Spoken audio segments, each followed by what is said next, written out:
Lucas 5:1-11.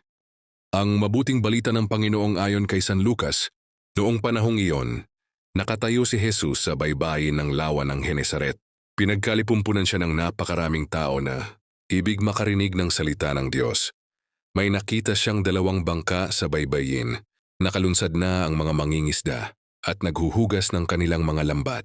Lumulan siya sa isa sa mga bangka at hiniling kay Simong may-ari nito na ilayo ng kaunti sa tabi. Naupo siya sa bangka at nangaral sa mga tao.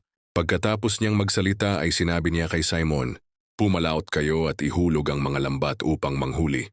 Sumagot si Simon, "Guro, magdamag po kaming nagpagod at wala kaming nahuli.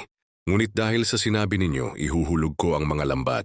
Gayon nga ang ginawa nila at sa dami ng kanilang huli ay halos magkansisira ang kanilang mga lambat, kaya't kinawayan nila ang kanilang mga kasamahang nasa ibang bangka upang patulong. At lumapit naman ang mga ito. Tapuno ang 2 bangka na halos lumubog. Nang makita iyon ni Simon Pedro, siya'y nagpatira pa sa paanan ni Jesus at nagsabi, "Lumayo po kayo sa akin, Panginoon, sapagkat ako'y makasalanan." Nang gilalas siya at ang kanyang mga kasama dahil sa dami ng kanilang huli, gayon din sina Santiago at Juan, mga anak ni Zebedeo, na mga kasosyo ni Simon. At sinabi ni Jesus kay Simon, "Huwag kang matakot. Mula ngayoy mamamalakaya ka ng mga tao."